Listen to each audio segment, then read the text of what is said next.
Bab 188. Diupload oleh Baca Suara. Jangan lupa like dan subscribe, agar kami makin semangat upload lebih banyak. Jika Pakmas Descendan adalah kelas yang mengandalkan item, Orator adalah kelas yang khusus untuk berbicara. Mereka bisa mendapatkan kondisi yang lebih menguntungkan untuk quest dengan berbicara dengan NPC, atau memberikan buff atau debuff dengan komentar spesifik. Secara khusus, Orator sangat penting bagi bangsawan dan kerajaan. Adalah mungkin untuk meningkatkan moral tentara melalui kefasihan bicara. Dan mudah untuk menarik orang-orang dan mengendalikan opini publik. Tapi, seorang orator bukan kelas yang disukai player. Sebagian besar player enggan menjadi orator. Jadi, mereka adalah kelas yang sangat langka. Masalahnya adalah sulit untuk menaikkan level mereka. Senjata yang bisa mereka pakai adalah buku. Mereka hanya memiliki satu skill serangan. Tidak ada skill pertahanan atau melarikan diri. Mereka memiliki HP yang lebih rendah daripada mage.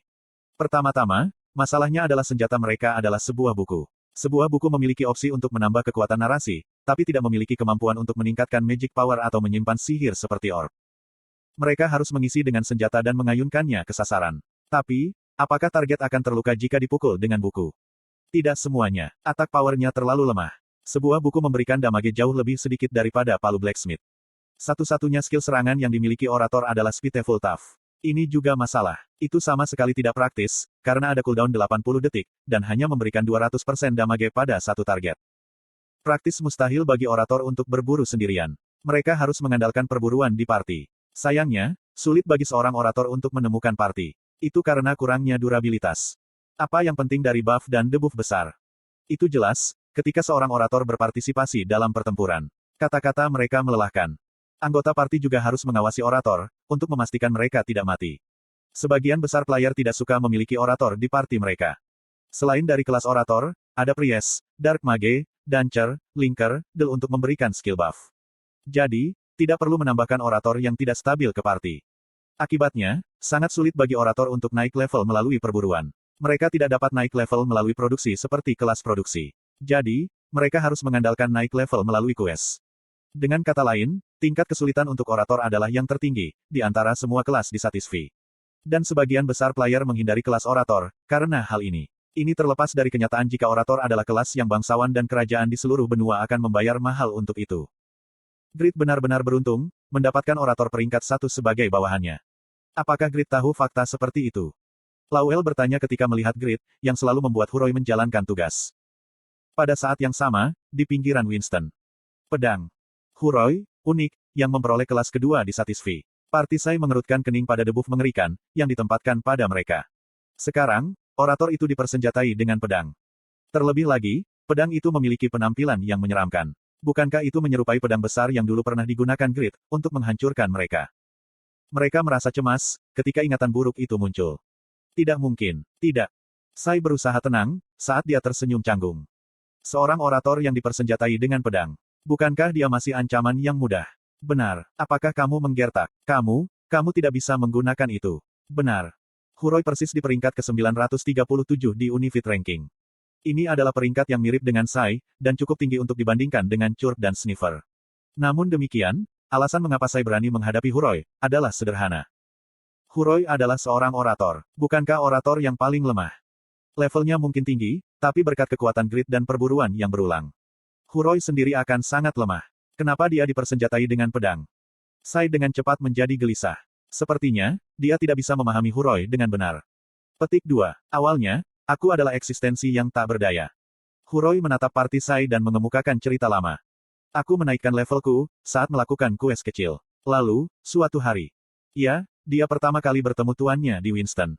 Aku mendapatkan quest S-grade pertama dalam hidupku. Dia dipaksa untuk melakukan quest keterlaluan, di mana dia terjebak di ruang bawah tanah yang sempit selama 50 jam waktu nyata. Itu menyakitkan dan tak terbayangkan. Itu bukan level yang bisa ia tahan, dengan mentalitasnya yang biasa. Dia ingin menyerah dan lockout berkali-kali. Tapi, dia menahannya. Dia bertahan dengan harapan melampaui batas kemampuan orator. Namun, dia terus menunggu dan menunggu. Aku tidak mengira, quest akan berakhir. Sebuah quest, di mana dia harus menunggu penyelamat yang mungkin tidak muncul.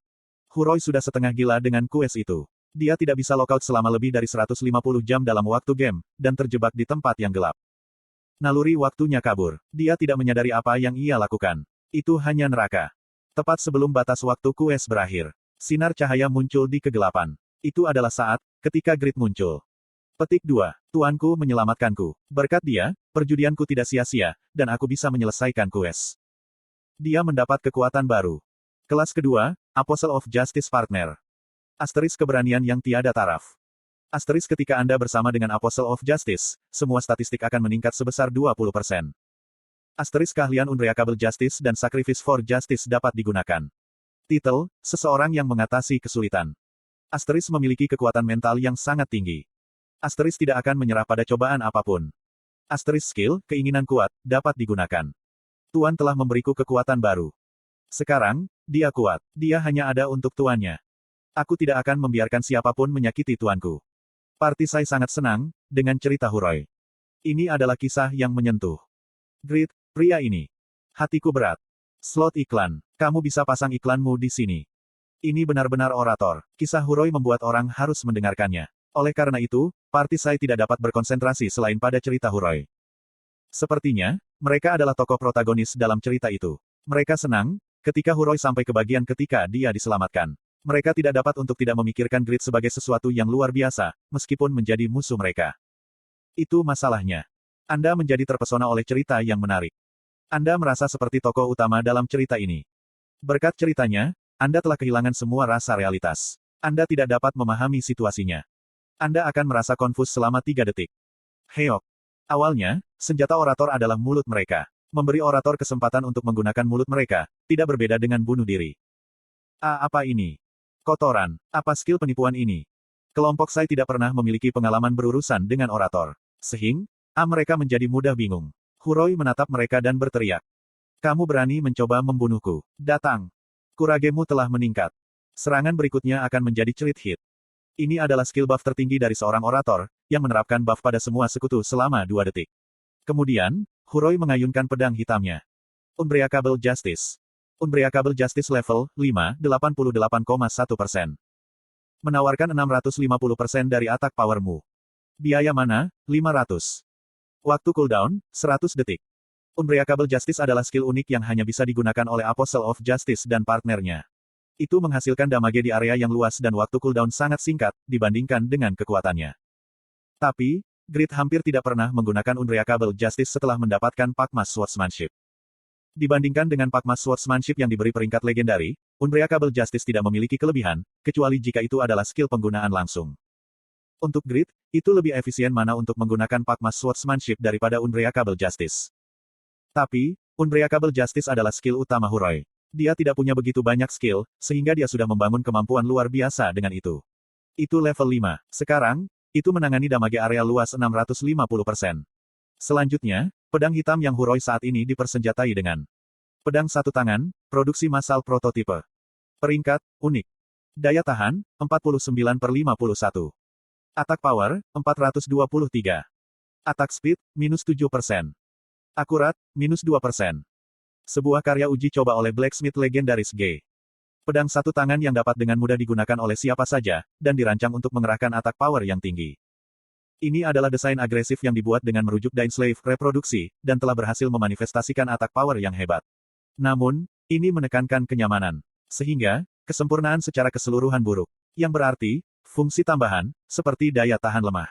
Jika baja digunakan sebagai bahan utama daripada besi hitam, keterbatasan pekerjaan ini akan lebih menonjol dan akan diperlakukan sebagai barang yang bisa dikonsumsi. Pembatasan pengguna. Level 230 atau lebih tinggi. Strength 300. Beginner Sword Mastery. Berat, 410. Huroi membuat Sword Mastery pasif setelah mendapatkan kelas keduanya. Dia sekarang bisa menggunakan pedang, sebagai senjata. Tapi, dia adalah seorang orator dan status strength-nya sangat rendah. Jadi, tidak mungkin baginya untuk menggunakan pedang yang tepat untuk levelnya. Kesulitannya berakhir, setelah Grit membuat pedang satu tangan yang diproduksi secara massal prototipe untuknya. Nama G menunjukkan, jika Grit berencana untuk mendapatkan uang melalui produksi massal itu suatu hari nanti. Tapi, attack power sudah melampaui batas pedang satu tangan. Itu sebanding dengan attack power minimum Dainsleif. Setengah dari niat Grit, ketika memproduksinya berhasil. Kwaang. Crit hit. Anda telah memberikan 7.910 damage pada target. Anda telah memberikan 9.250 damage pada target. Anda telah memberikan 10.180 damage pada target. Assassin menginvestasikan poin mereka ke dalam agility bukannya stamina. Karena itu, mereka mengandalkan doge daripada defense. Tapi, Mereka berada dalam keadaan konfus dan tidak bisa menghindari serangan. Partisai dikejutkan oleh kekuatan Unbreakable Justice. Batuk. Batuk. Anda telah menderita cerit hit. Anda tidak bisa mendapatkan kembali kondisi mentalmu. Kerusakan besar menyebabkan mereka menderita kebingungan lagi. Itu adalah kerancuan hubungan, yang hanya mereka dengar desas-desus. Seorang orator yang mengelola untuk melakukan sesuatu seperti ini. Apakah ini masuk akal? Ah, sungguh, sial. Sai kesal. Mereka bermimpi membalas dendam pada Grid, hanya untuk dibunuh oleh bawahannya, bahkan sebelum bertemu Grid. Dan bawahannya adalah orator. Terkutuk. Mereka tidak bisa membantu kutukan. 3 Assassins dipukuli oleh orator. Jika ini diketahui, mereka akan diejek kemanapun mereka pergi. Mereka juga khawatir tentang XP dan barang-barang mereka jatuh.